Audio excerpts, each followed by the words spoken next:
So good morning students. आज हम पढ़ेंगे होमोजीनियस फंक्शन के बारे में। क्या होते हैं होमोजीनियस फंक्शन, या हिंदी में हम कह सकते हैं क्या होते हैं सजातीय फलन। ओवरऑल आप कैसे हैं, इसका रिप्लाई मुझे कमेंट में दें।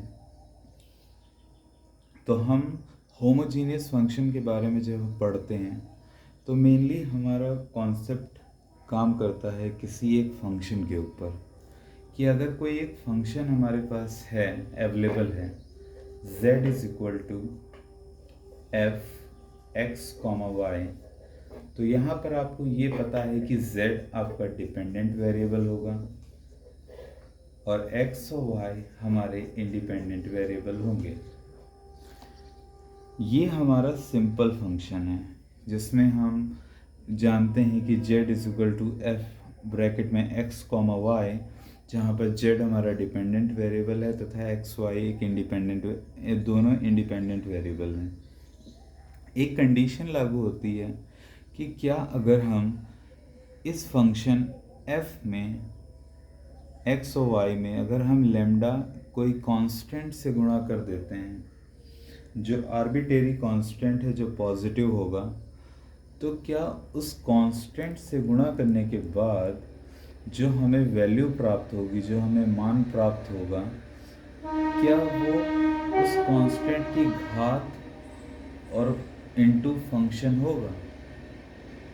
कहने का अर्थ ये है कि अगर हमारे पास एक फंक्शन एक्स वाई था, अगर हमने इसके सारे इंडिपेंडेंट वेरिएबल में किसी कांस्टेंट लैम्डा एक्स और लैम्डा वाई से गुणा कर दी, तो क्या जिस कांस्टेंट से मैंने गुणा करी है इस फंक्शन के इंडिपेंडेंट वेरिएबल की, क्या वह उस कांस्टेंट की घात n into function x comma y के बराबर होगा। अगर कोई भी फंक्शन इस पर्टिकुलर स्टेटमेंट को फॉलो करता है तो वह फंक्शन होमोजीनियस फंक्शन कहलाएगा, जिसकी डिफिनेशन कुछ इस प्रकार होगी कि ये हमारे दो इंडिपेंडेंट वेरिएबल हैं और z हमारा डिपेंडेंट वेरिएबल है। इसमें हम गुणा कर देते हैं एक लैम्डा जो कि हमारा आर्बिट्रेरी कांस्टेंट है, हिंदी में यादृच्छिक नियतांक है। हमने क्या किया कि इस लैम्डा जो हमारा कांस्टेंट था, ये लैम्डा भी हो सकता है, ये के भी हो सकता है, इसका कोई फिक्स नहीं है कि आप क्या मानना चाह रहे हैं, ठीक है। तो हम लैम्डा की जगह के भी ले सकते हैं, लैम्डा की जगह कोई और कांस्टेंट भी ले सकते हैं। कहने का अर्थ यह है कि जो हमारा फंक्शन है z is equal to f x y, इसमें अगर हम लैम्डा या किसी आर्बिट्रेरी कांस्टेंट से गुणा कर देते हैं तो वो हमारी आर्बिट्रेरी कांस्टेंट की जो हमारी कोटि है, जो घात है, इनटू फंक्शन के बराबर होगा। अगर कोई भी फंक्शन इक्वेशन 1 को फॉलो कर रहा है तो वह फंक्शन हमारा होमोजीनियस फंक्शन कहलाएगा। और अच्छे से समझते हैं इसको। अगर एक एग्जाम्पल लेते हैं समझाने के लिए, देखिएगा यहाँ पर हमको एग्जाम्पल से पहले ध्यान रखना है कि लैम्डा के ऊपर जो कोटि है यह हमारी होमोजीनियस डिग्री कहलाती है, ठीक है। डिग्री यह सजातीय कोटि कहलाती है, ठीक है। किसी भी सजातीय फलन के लिए फलन के प्रत्येक पद हेतु घातांकों को जोड़ दिया जाता है। कहने का मतलब है कि किसी भी होमोजीनियस फंक्शन के लिए कोई अगर फंक्शन है तो उसके प्रत्येक पद हेतु मतलब प्रत्येक जो उसके पद हैं उनकी घातों को जोड़ दिया जाता है, जिससे हमें उनकी होमोजीनियस जो डिग्री है वो प्राप्त हो जाती है। कहने का अर्थ है कि अगर हम एक फंक्शन ले रहे हैं x1, x2, x1 square plus x1 x2 plus x2 का स्क्वायर, तो इसकी कोटि, इसकी जो डिग्री है वो 2 होगी। कैसे पता चलता है कि x1 की पावर 2 है, x1 की पावर 1, x2 की पावर 1 जोड़ेंगे तो कितना आ गया 2, x2 की पावर भी 2 है। ठीक है, ऐसी कंडीशन में इसकी डिग्री, होमोजीनियस डिग्री 2 आनी चाहिए, मतलब इसकी जो घात है वो 2 आनी चाहिए। लेकिन हम इस चीज़ को प्रूफ करने के लिए क्या करते हैं, फॉर्मूला यूज़ करते हैं इसको चेक करने के लिए। तो क्या हम इसमें लैम्डा x1 लैम्डा x2 करते हैं, तो लैम्डा x1 की जगह पे लैम्डा x1 रख देंगे। ठीक है, तो इसका स्क्वायर लैम्डा x1, x2 की जगह पे lambda x2 plus lambda x2 का whole square, lambda square x1 square lambda square x1 x2 lambda square x2 square. इस पूरे फंक्शन में जो कॉमन है वो लैम्डा स्क्वायर है, x1 square x1 x2 plus x2 का स्क्वायर। ये हमारा फंक्शन दे रखा था ऊपर f(x1, x2). ठीक है, तो इस कंडीशन में ये हमारे बराबर आ जाता है लैम्डा स्क्वायर f(x1, x2)।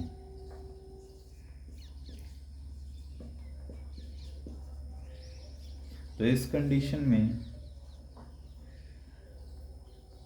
हमारी होमोजीनियस डिग्री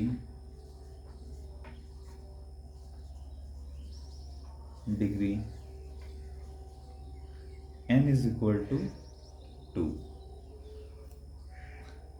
ठीक, हम इस पे और एग्जांपल सॉल्व कर सकते हैं। अगर यही फंक्शन यहाँ पर x2 ना होता,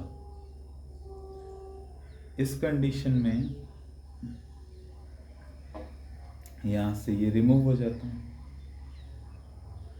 यहाँ पर ये रिमूव हो जाता, यहाँ पे ये रिमूव हो जाता, तो क्या ये फंक्शन उस कंडीशन में हमारा होमोजीनियस हो सकता था? बिल्कुल नहीं।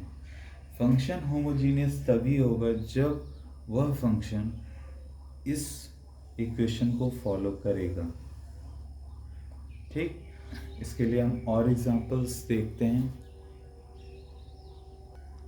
तो कई बार प्रश्न कुछ इस प्रकार से आता है कि z is equal to x square plus y square plus 2xy। पूछते हैं कि इसकी होमोजीनियस डिग्री क्या होगी। तो इस कंडीशन में आप इसको f(x, y) मानेंगे, x square plus y square plus 2xy, जो हमारा आर्बिट्रेरी कांस्टेंट है जैसे लैम्डा या k, उससे हम गुणा कर देते हैं।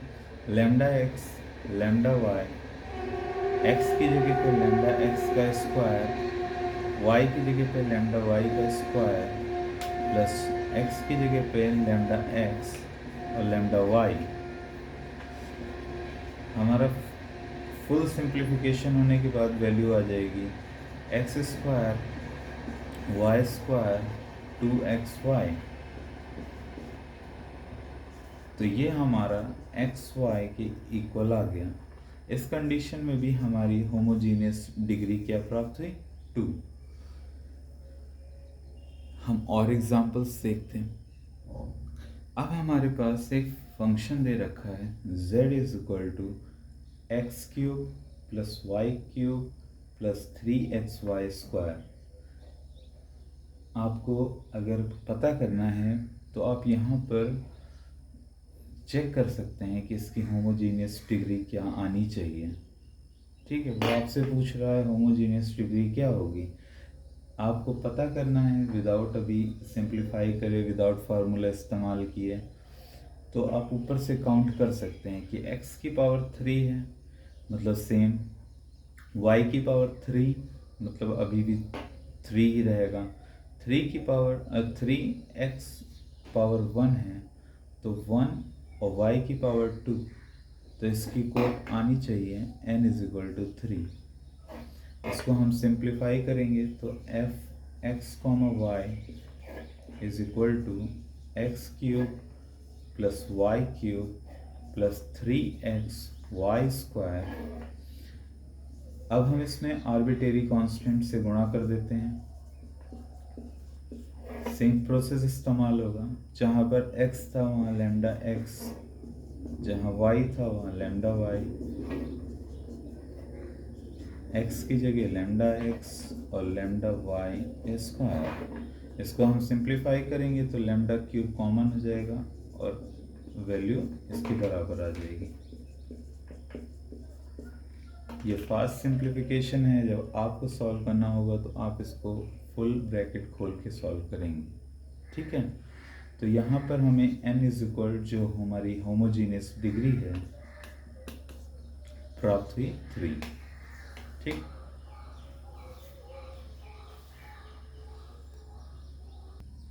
अब हम अपना नया एग्जाम्पल लेंगे जो कि कॉट डगलस का फॉर्मूला है। अगर आपको नहीं आता है तो आप इसको सर्च करिएगा। FKL is equal to A L की पावर अल्फा K की पावर बीटा। तो इस कंडीशन में हमारी होमोजीनियस डिग्री क्या होगी ये आपको पता लगाना है। सेम वे इस्तेमाल करेंगे जैसे होमोजीनियस फंक्शनों को ज्ञात करना है तो हम आर्बिट्रेरी कांस्टेंट से गुणा कर देते हैं।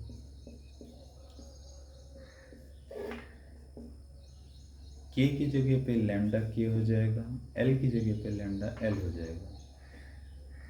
तो लैम्डा l लैम्डा k इस कंडीशन में a लैम्डा l l की पावर लैम्डा अल्फा, लैम्डा की पावर अल्फा, l की पावर अल्फा, लैम्डा की पावर बीटा, k की पावर बीटा। आपको पता होगा कि जब हम एक्स स्क्वायर इंटू एक्स की पावर 3 से गुणा करते हैं तो उसकी पावर हो जाती है x2 प्लस 3 इज इक्वल टू एक्स की पावर 5। तो सेम विधि का इस्तेमाल करेंगे। यहाँ पर a लैम्डा की पावर हो गई अल्फा प्लस बीटा, l की पावर अल्फा, k की power beta. Lambda alpha plus beta function k comma l। तो f lambda k lambda l is equal to lambda की power alpha plus beta f k comma l। तो हमारी homogeneous degree प्राप्त हुई alpha plus beta. So this is the answer for this function. इसी तरीके से कोई भी फंक्शन होमोजीनियस होगा तो वह इस रूल को फॉलो करेगा। अगर वो इस रूल को फॉलो नहीं करता है किसी भी कंडीशन में तो इसका मतलब फंक्शन होमोजीनियस नहीं होगा। ठीक है, कोई भी प्रॉब्लम अगर आती है किसी भी होमोजीनियस फंक्शन से रिलेटेड तो आप कमेंट करके पूछ सकते हैं, ठीक है। कोई भी तरीके का प्रॉब्लम हो, यहाँ पे अगर इसकी परिभाषा जो इसकी डेफिनेशन है वो अगर हम समझना चाहें तो एक बार फिर से बता देते हैं कि एक हमारा जनरल फंक्शन है, ठीक है। जनरल फंक्शन एक हमारा दे रखा है जिसमें हमारा एक डिपेंडेंट वेरिएबल है और दो इंडिपेंडेंट वेरिएबल हैं।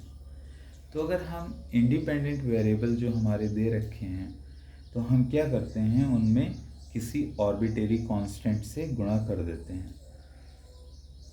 हम ऑर्बिटरी कांस्टेंट से गुणा कर देते हैं तो उसकी वैल्यू हम क्या करते हैं, फंक्शन में जाकर के पुट कर देते हैं।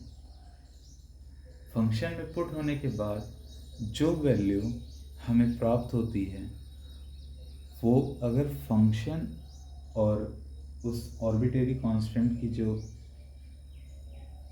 पावर है उसके गुणनफल के बराबर होती है तो उस कंडीशन में फंक्शन हमारा होमोजीनियस फंक्शन कहलाता है। इसकी लैंग्वेज, इसकी डेफिनेशन आप बुक से भी देख सकते हैं और बेटर यही होगा कि आप बुक से देख करके इसको रिवाइज करें या अपने शब्दों में बनाने की कोशिश करें, ठीक है। जो मैं बोल रहा हूँ वो पर्टिकुलर यही है कि ऑर्बिटरी कांस्टेंट की गुणा जब किसी फंक्शन में कर देते हैं और इसकी वैल्यू को हम पुट कर देते हैं लैम्डा एल लैम्डा के रूप में, तो जो फाइनल वैल्यू हमारे पास प्राप्त होती है वह उस फंक्शन की जो पावर है वहीं तक ये सीमित है, ठीक है। बाकी आप इसकी परिभाषा अपने शब्दों में बना सकते हैं। कोई भी होमोजीनियस फंक्शन होता है तो उसकी प्रॉपर्टीज़ हैं, जहाँ पे उसकी 3 प्रॉपर्टियों के बारे में हम डिस्कस करने जा रहे हैं। इसमें पहली प्रॉपर्टी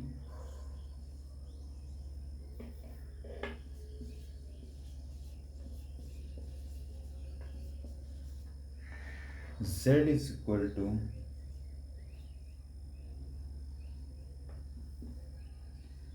x की पावर n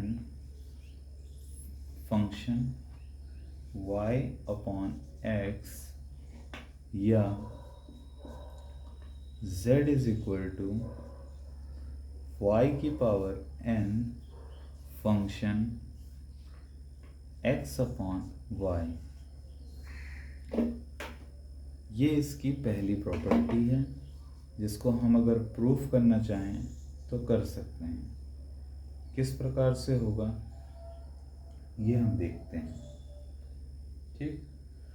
कोई एक सिंपल फंक्शन हम z is equal to f x comma y ले लेते हैं, ठीक। तो जो हमारे पास वैल्यू प्राप्त होनी चाहिए, अगर ये फंक्शन सजाती है, अगर ये फंक्शन होमोजीनियस है तो इस कंडीशन में हमारे पास जो वैल्यू आएगी एफ एक्स वाई की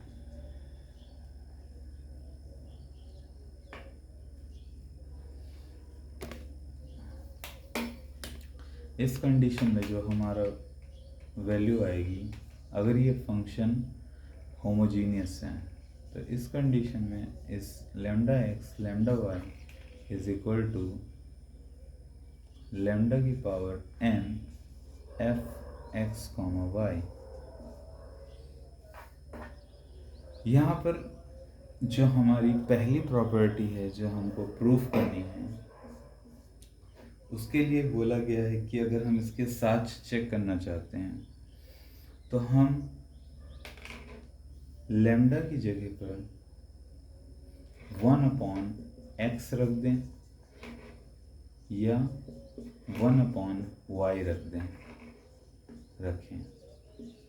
we can put 1 upon x और 1 upon y in this function, in this equation 1 में, ठीक है। तो हम first lambda is equal to 1 upon x की वैल्यू पुट करते हैं तो lambda 1/x into x comma 1/x into y is equal to 1/x की power n x comma y. ये जो lambda is equal to 1/x या 1/y है, ये आपको याद रखना पड़ेगा, क्योंकि इसका अभी कोई प्रूफ नहीं है। किसी भी जो फॉर्मूला होता है या किसी भी तरीके का कोई फलन होता है या किसी भी तरीके का कोई कोड बनी है या किसी भी तरीके का कोई भी कोई लाइक कोई रूल बना हुआ है, तो उस रूल के हिसाब से ही हमको चलना पड़ता है। जैसे पाई की वैल्यू हमें 22/7 से प्राप्त होती है, तो ये फिक्स है। अगर आप इस चीज़ को सर्च करने जाते हैं कि 22/7 ही क्यों है, ये 24/7 क्यों नहीं, ये 29/3 क्यों नहीं, तो इसके लिए आपको काफ़ी रिसर्च करना पड़ेगा। इसलिए जो चीज़ें फिक्स कर दी जाती हैं उनको उन्हीं के हिसाब से याद रखना पड़ेगा, ठीक है। जैसे कैलकुलस में किसी भी चीज़ का इंटीग्रेशन का फॉर्मूला अगर बता दिया गया है तो उसी रूल को ही फॉलो करना पड़ेगा, ये नहीं कि आप अपने रूल उसमें इस्तेमाल करें, ठीक। तो x से x कट जाएगा, ये 1 हो जाएगा। तो सिंपल फलन में जब ये सिंपल फंक्शन में कन्वर्ट होगा तो fy/x, x की पावर यहाँ पर अगर हम x को इधर ले आते हैं तो x की power n is equal to f x comma y, ठीक। अगर हम इसको z के इक्वल मानते हैं तो हमारी पहली वैल्यू प्रूफ हो गई। जो हमारा ये समीकरण दे रखा था, जो ये हमारी इक्वेशन दे रखी थी, z is equal to x की पावर n f ब्रैकेट में y/x is equal to f x comma y. तो सेम वे इस्तेमाल करते हुए अब हम 1/y अगर पुट करते हैं तो हमारे पास कौन सी इक्वेशन प्राप्त हो जाएगी, ये वाली। तो इस तरीके से ये इसकी पहली प्रॉपर्टी है, जिसमें हम बताते हैं कि फलन की वैल्यू जो हमारा फंक्शन x, y है वो x की पावर n फंक्शन y/x के इक्वल होता है, ठीक। या हमारा function is equal to y की पावर n फंक्शन x/y के बराबर होता है। अब हम इसकी प्रॉपर्टी नंबर 2 को डिस्कस करेंगे।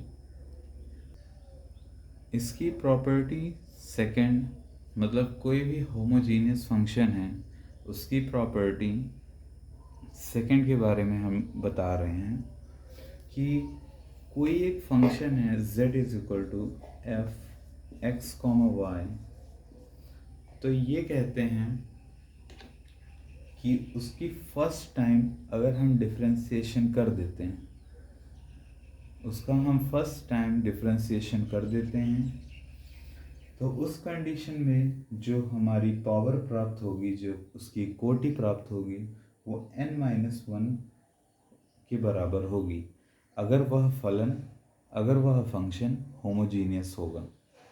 अगर कोई भी फंक्शन होमोजीनियस है, उस कंडीशन में उसके फर्स्ट टाइम डिफरेंशिएशन के बाद जो हमारी पावर प्राप्त होगी वह n-1 के बराबर होगी, अगर वह फंक्शन होमोजीनियस है उस कंडीशन में, ठीक। जो पहले n था वो अब n-1 हो जाएगा होमोजीनियस फंक्शन अगर होगा। जनरली हम जानते हैं कि जब हम किसी भी जनरल डिफरेंशिएशन करते हैं x की पावर n का, तो इसका डिफरेंशिएशन हमको क्या प्राप्त होता है, nx n-1, ठीक। तो इनका कहने का मतलब है जो हमारी पावर आएगी लैम्डा की, वह n-1 के बराबर होनी चाहिए। इस चीज़ को प्रूव करने के लिए हम देखते हैं।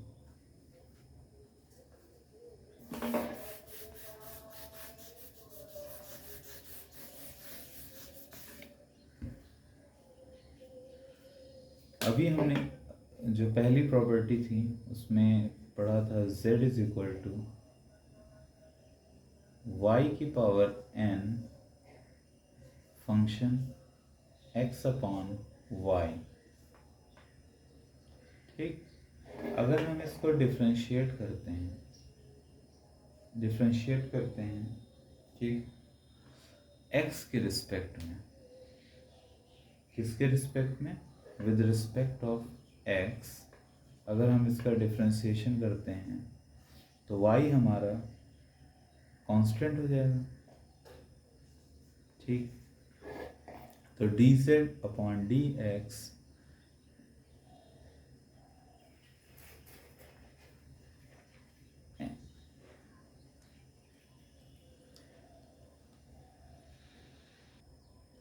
इसको हम y के रिस्पेक्ट में डिफ्रेंशिएट करेंगे। ठीक है, क्योंकि y हमारे पास फर्स्ट में लिखा है, अगर हम इसकी जगह x की power n function y upon x लेते तो हम डिफ्रेंशिएट करते x के रिस्पेक्ट में। चूँकि हमने function z is equal to y की power n function x upon y ले रखा है, तो हम डिफ्रेंशिएट करेंगे dz अपॉन dy, मतलब y के रिस्पेक्ट में। तो इस कंडीशन में जब हम डिफ्रेंशिएशन निकालेंगे d अपॉन dy y की power n function x upon y minus, अब हम यहाँ पर प्रोडक्ट रूल इस्तेमाल कर रहे हैं। ठीक है, कि फर्स्ट हमने इसका डिफ्रेंशिएशन किया तो इसको कांस्टेंट कर दिया। ठीक, अब हम इसका डिफ्रेंशिएशन ज्ञात करेंगे d upon dy function x upon y, तो हमारा y यहाँ पे सेफ रहेगा। ठीक है, क्या किया कि हमने प्रोडक्ट रूल इस्तेमाल किया। प्रोडक्ट रूल हमारा होता है कि अगर z is equal to x y, अगर हम dz अपॉन dx या dy निकालते हैं, ठीक है, तो function dy upon dx plus y d upon dx y x। ठीक है,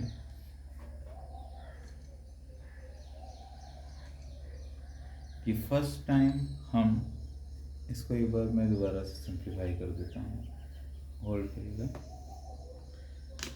कि अगर z इज इक्वल टू कोई फंक्शन एक्स वाई दे रखा है, तो इसमें डिफरेंशिएट इस प्रकार से होता है कि x dy upon d x plus y d x upon d x. ठीक है, तो सेम रूल हम ऊपर अप्लाइड कर रहे हैं, प्रोडक्ट रूल इसको बोलते हैं। प्रोडक्ट रूल में जनरली दो पदों की गुणा होती है। ठीक, तो अब हम इसका डिफ्रेंशिएशन निकाल लेते हैं। N y n minus one F x upon Y minus dash x upon y की पावर n। ठीक,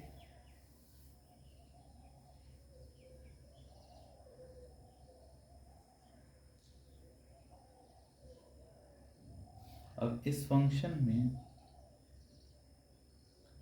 जब हम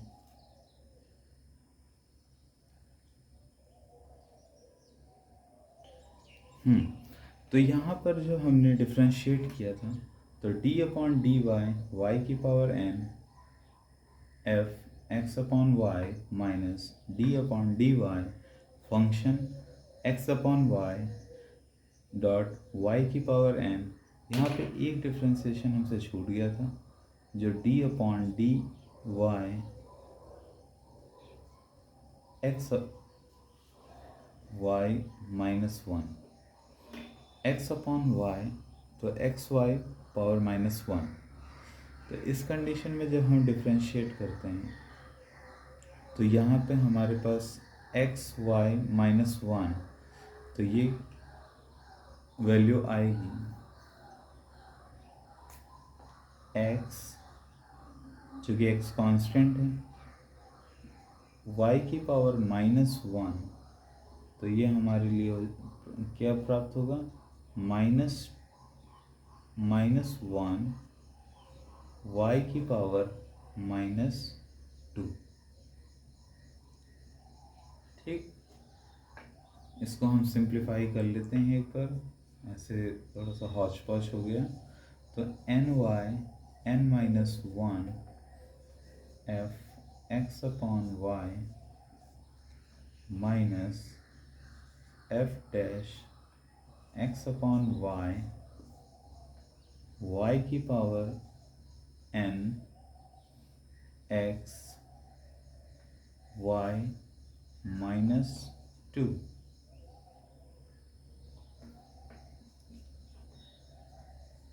एन वाई की power N minus one function X upon Y minus F dash x upon Y. अगर हम इसे y की power n minus one into x upon Y लिख दें तो कोई प्रॉब्लम तो नहीं होगी, गलत तो नहीं होगा।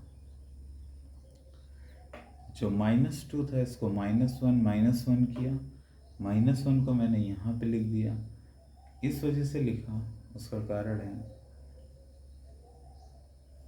कि y की power n minus one common कर लेंगे तो हमारे पास आ जाएगा n F x upon Y minus F dash x upon y into x upon y. ठीक, तो हमारे पास जो फाइनल पावर प्राप्त होती है वो क्या आ रही है, n माइनस वन, जो प्रॉपर्टी टू को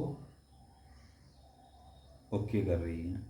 ठीक है, आप z इज इक्वल टू, ये इसका सॉल्यूशन निकाल दिया मैंने।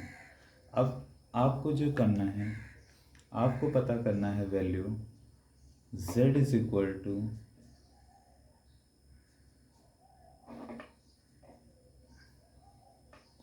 x की power n function y upon x। ये आपको चेक करके मुझे कमेंट में बताना है क्या ये वैल्यू बराबर आई। प्रॉपर्टी टू में आपको लिखना होगा कि property two value is same. ठीक, मैं इंतज़ार करूँगा। अब हम इसकी थर्ड प्रॉपर्टी को डिस्कस करेंगे। यहाँ एक स्पेशल जो मैंने लास्ट एक वीडियो में डिस्कस किया था कि डिफरेंशिएशन क्या होता है। ठीक है, क्या होता है डिफरेंशिएशन, ठीक, क्या होता है डेरिवेटिव। तो जो डेरिवेटिव करने की प्रक्रिया है वही डिफरेंशिएशन कहलाती है। जब हम सिंपल डिफरेंशिएशन करते हैं तो वो डी लिखा जाएगा। जब हम पार्शियल डिफरेंशिएशन करते हैं, जैसे z is equal to f x है, तो इस कंडीशन में जो डिफरेंशिएशन होगा उसमें हम डी सिंबल इस्तेमाल करते हैं। जब यह z is equal to f x comma y होगा तो इस कंडीशन में जो हम पार्शियल डिफरेंशिएशन का इस्तेमाल करते हैं। ठीक है, अब हम प्रॉपर्टी 3 नेक्स्ट वीडियो में डिस्कस करेंगे, जो कि डिपेंड है यूलर थ्योरम पे।